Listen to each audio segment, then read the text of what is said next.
अस्सलाम वालेकुम। Doctor Shafia Mudassir here. I am a consultant dermatologist and aesthetic physician.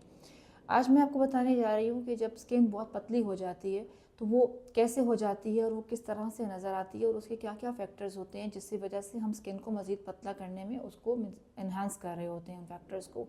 तो skin पतला होने में आप देखते हैं कि आपकी स्किन के ऊपर कभी कभी बारीक बारीक से ब्लड वेसल्स नज़र आना शुरू हो जाती हैं। वक्त के साथ साथ वो बढ़ती जाती हैं, जैसे आज इतनी थी कुछ महीनों के बाद आपने महसूस किया कि वो और भी ज़्यादा हो गई। तो इसका मतलब है कि आप स्किन थिनिंग में जा रहे हैं। इसके एक और ये भी क्लू होता है कि स्किन थिनिंग है तो आप देखते हैं कि हमें फ्रैकल्स बनना शुरू हो गए हैं।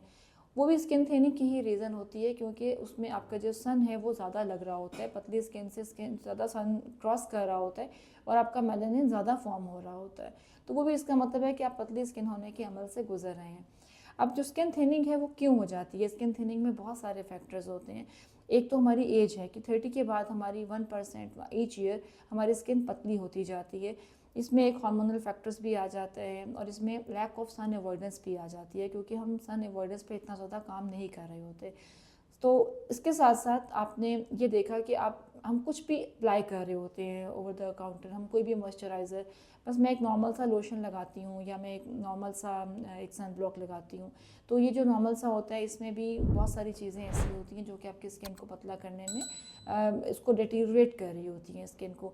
तो स्किन जब पतली हो जाती है तो इसमें हम इसको रिवर्स कैसे कर सकते हैं, ये एक बहुत इंपॉर्टेंट चीज़ है।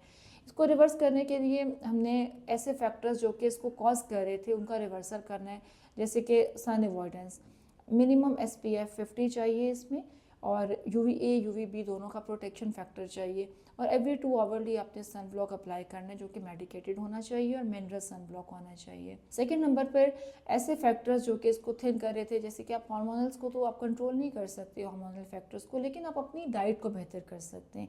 डाइट में आपके थोड़े से नट्स होने चाहिए और आपकी थोड़ी सी प्रोटीन डाइट होनी चाहिए और कार्ब्स थोड़े से कम कर देने चाहिए जो कि आपके न्यूट्रिशनल वैल्यू को ज़्यादा करेंगे, कोलेजन फॉर्मेशन को बिल्डअप करेंगे, इलास्टिन फाइबर्स ज़्यादा बनेंगे क्योंकि इलास्टिन फाइबर्स और collagen fibres they are all made of proteins. तो प्रोटीन्स की वजह से आपकी स्किन जो है वो थोड़ी सी थिक होना शुरू हो जाएगी। अब आपने सन ब्लॉक कर लिया और आपने अपनी प्रोटीन न्यूट्रिशन को इन्हांस कर दिया। फिर उसके बाद आपकी हाइड्रेशन लेवल आना चाहिए। हाइड्रेशन लेवल को आप पानी पी के भी इम्प्रूव कर सकते हैं, फ्रूट्स एंड सैलड्स के साथ भी इम्प्रूव कर सकते हैं और कुछ आप मेडिसिन के साथ भी स्किन के टर्नओवर रेट को इंक्रीज़ करके स्किन की डर्मिस को थिक कर सकते हैं। डर्मिस का नाम मैंने इसलिए लिया है क्योंकि एपिडर्मिस और डर्मिस ये 2 लेयर्स होती हैं स्किन की जो कि हमारे थिनिंग में एक बहुत इंपॉर्टेंट रोल प्ले करती हैं। एपिडर्मिस जो है वो ऊपर की लेयर है जो कि कॉन्टीन्यूस शेड हो रही होती है और जो डर्मिस है उसके अंदर हमारे कोलेजन फाइबर्स होते हैं, इलास्टिन फाइबर्स होते हैं, वो हमारा एक स्किन का थिकनेस फॉर्म करती है। डर्मिस को हमने हमेशा हेल्दी करना है और ये जितने भी over the counter steroid products होती हैं, खाने वाले स्टीरॉयड्स होते हैं, लगाने वाले होते हैं, वाइटनिंग एजेंट्स होते हैं, वो सब हमारी डर्मिस के ऊपर उसको टारगेट करके पतला कर रहे होते हैं। तो इसलिए सन अवॉइडेंस, हमारी प्रोटीन डाइट और हमारा हाइड्रेशन लेवल मिलकर स्किन को थिक करने में हेल्प करता है। उसके बाद आ जाता है कि हम इन ऑफिस क्या कर सकते हैं। इन ऑफिस हमारे पास कुछ ऐसी ट्रीटमेंट्स होती हैं, कुछ ऐसे प्रोसीजर्स होते हैं जो कि आपके डर्मिस को रिफॉर्म करते हैं। डर्मिस को रिफॉर्म करने के लिए इसकी बहुत ही लाइट रिजुविनेशन मोड पे रखते हुए CO2 फ्रैक्शनल लेज़र हमें बहुत अच्छा काम करता है, जो कि जिसको हम उस वक्त एब्लेटिव मोड में नहीं करते बल्कि CO2 रिजुविनेशन मोड में करते हैं।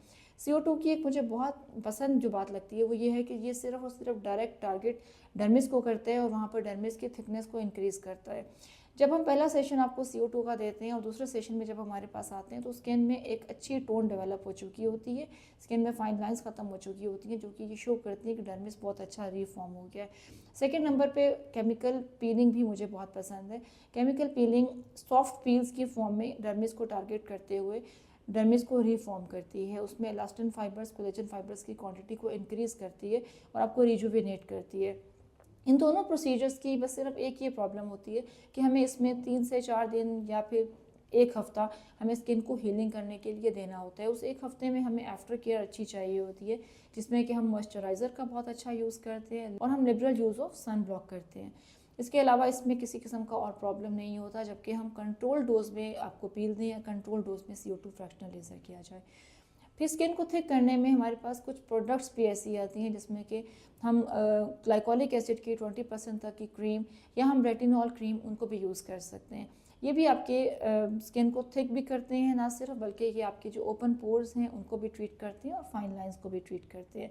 तो याद रखिएगा कि स्किन एक बहुत कॉम्पैक्ट ऑर्गन है, it's a very complicated organ, तो इसलिए इसको बहुत लाइट नहीं लेना होता। जो भी आपका इशू होता है उसको डायग्नोसिस के अकॉर्डिंगली उसको उसके मुताबिक ट्रीट करना होता है।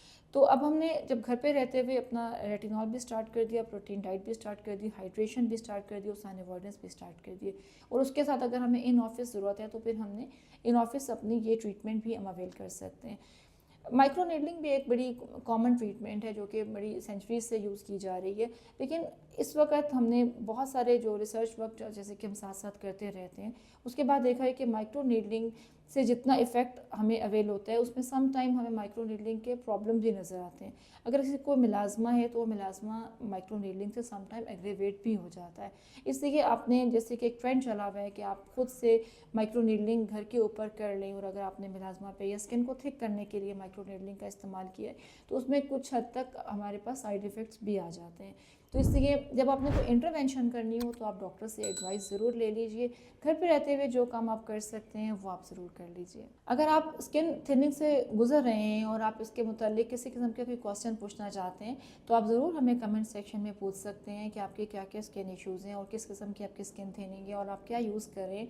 हम वहाँ पर आपको अपनी टीम के साथ बेहतरीन आंसर करते हैं और आपको गाइड करते हैं। और अगर आपको हमारी अपॉइंटमेंट चाहिए हो तो उसके लिए आप ओला डॉग से रब्ता कर सकते हैं।